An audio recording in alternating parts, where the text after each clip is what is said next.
فرم تبصره موضوع ماده 100 ارسال کنیم یا اظهارنامه. این روزها خیلی از کسب و کارها این سوال رو از ما دارن. اگر برای شما هم سوال هستش به ما هم بررسی کنیم. ببینید اگه قرار فرم تبصره موضوع ماده 100 ارسال کنیم، چند موضوع بابت اینکه از فرم تبصره 100 استفاده کنیم دخیل هستش.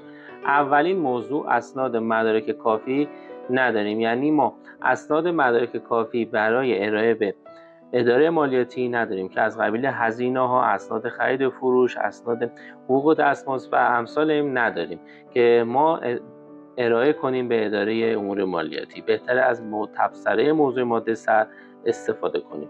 موضوع دوم رفت آمد به سازمان مالیاتی هستش، یعنی اینکه بعضی ها حوصله رفت آمد به اداره مالیاتی رو ندارن، یعنی میخوان که با اداره مالیاتی به صورت توافقی یه عددی رو ببندن و پرداخت کنن که بهتر از تبصره ماده 100 استفاده کنن. موضوع سوم معقول بودن عدد فرم تبصره ماده 100 هستش، یعنی اینکه با عدد برآوردی شما یکی هستش که از این فرم استفاده میکنید.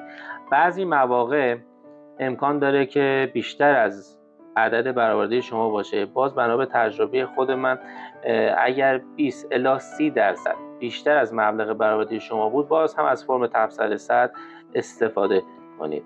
اما اگر فرم موضوع تبصره ماده 100 به هر دلیلی برای شما فعال نشده و یا به هر دلیلی مبلغ تبصره 100 بالاتر از مبلغ برآوردی شما بوده، حتی از اون 20 الی 30% هم بیشتر بوده و مدارک کافی برای ارائه دارید، حتما از اظهارنامه عملکرد استفاده کنید.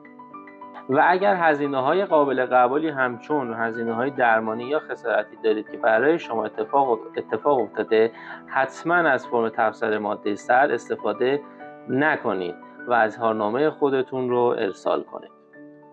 نکته پایانی: اگر فرم تبصره موضوع ماده 100 برای شما هنوز فعال نشده باشه، اداره مالیات طبق اولویت مشاغل حساب شما رو فعال میکنه و با یک پیامک به شما اعلام میکنه که فرم تبصره ماده 100 برای شما فعال شده.